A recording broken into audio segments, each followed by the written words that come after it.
For 47 years, the Iranian regime has chanted death to America. Iran ও আমেরিকার মধ্যে ঘনীভূত হওয়া দীর্ঘদিনের উত্তেজনা অবশেষে এক ভয়াবহ যুদ্ধে রূপ নিয়েছে। শনিবার এক নাটকীয় ও টেলিভিশন ভাষণে মার্কিন প্রেসিডেন্ট ডোনাল্ড ট্রাম্প ইরানে বড় ধরনের সামরিক অভিযান শুরু করার আনুষ্ঠানিক ঘোষণা দিয়েছেন। এই ঘোষণার মাত্র কয়েক ঘণ্টা আগেই ইসরায়েল তেহরানে তথাকথিত প্রতিরোধমূলক বিমান হামলা চালিয়েছিল, যার রেশ কাটতে না কাটতেই ওয়াশিংটন এই সরাসরি যুদ্ধে জড়িয়ে পড়ার খবর নিশ্চিত করল। প্রেসিডেন্ট ট্রাম্প তার ভাষণে স্পষ্ট করে দিয়েছেন, এই পদক্ষেপটি ইরানি শাসনের পক্ষ থেকে আসা আসন্ন হুমকি মোকাবেলা করার জন্য নেওয়া হয়েছে। তিনি ইরানি নেতাদের ভয়ঙ্কর এবং নিষ্ঠুর গোষ্ঠী হিসেবে অভিহিত করে বলেন, মার্কিন স্বার্থের বিরুদ্ধে কয়েক দশক ধরে চলা তেহরানের অভিযান আর সহ্য করা হবে না। আমেরিকার এই আক্রমণাত্মক অবস্থান বিশ্বজুড়ে এক চরম অস্থিরতা ও আতঙ্কের সৃষ্টি করেছে। ইরানের নিরাপত্তা বাহিনী, ইসলামিক রেভলিউশনারি গার্ড, সশস্ত্র বাহিনী এবং পুলিশের প্রতি সরাসরি আলটিমেটাম দিয়েছেন প্রেসিডেন্ট ট্রাম্প। তিনি অত্যন্ত কঠোর ভাষায় তাদের অস্ত্র ত্যাগ করার নির্দেশ দিয়েছেন। যারা এই মুহূর্তে অস্ত্র নামিয়ে রাখবে তাদের পূর্ণ ক্ষমার প্রতিশ্রুতি দেওয়া হলেও যারা প্রতিরোধ গড়ে তুলবে তাদের জন্য তিনি নিশ্চিত মৃত্যুর হুঁশিয়ারি উচ্চারণ করেছেন। এই যুদ্ধের প্রধান লক্ষ্য হিসেবে ট্রাম্প ইরানের ক্ষেপণাস্ত্র শিল্পকে সম্পূর্ণভাবে মাটির সঙ্গে মিশিয়ে দেওয়ার অঙ্গীকার করেছেন।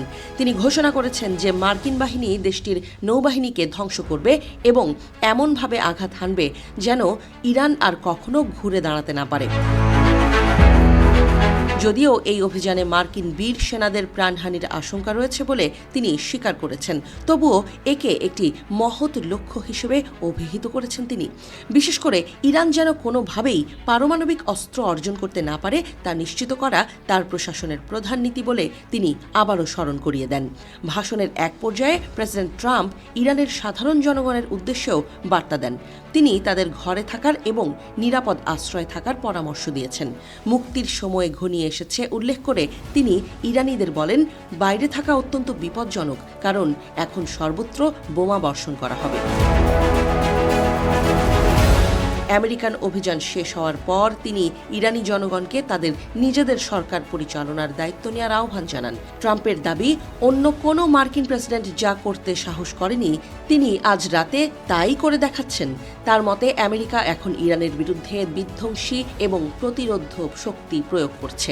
এদিকে ইরানের আধা সরকারি ফার্স নিউজ এজেন্সি জানিয়েছে, রাজধানী তেহরান ছাড়াও ইস্পাহান, কারাজ এবং কেরমানশাহের মতো গুরুত্বপূর্ণ শহরগুলোতে বড় ধরনের বিস্ফোরণের শব্দ শোনা গেছে। ইসরায়েল ও আমেরিকার এই যৌথ সামরিক অভিযানে তেহরান আজ সকাল থেকেই প্রকম্পিত। যদিও এখনো পর্যন্ত ক্ষয়ক্ষতির বা নিহতের সুনির্দিষ্ট কোনো পরিসংখ্যান পাওয়া যায়নি, তবে ইরান এই আগ্রাসনের বিরুদ্ধে চূর্ণ বিচূর্ণ করে দেওয়ার মতো পাল্টা জবাব দেওয়ার অঙ্গীকার করেছে। মধ্যপ্রাচ্যের এই অস্থিতিশীল পরিস্থিতির কারণে ইতোমধ্যেই বিশ্বজুড়ে উদ্বেগের সৃষ্টি হয়েছে। আমেরিকা যুক্তরাজ্য এবং চীন সহ অনেক দেশই তাদের দূতাবাস কর্মীদের সরিয়ে নিয়েছে।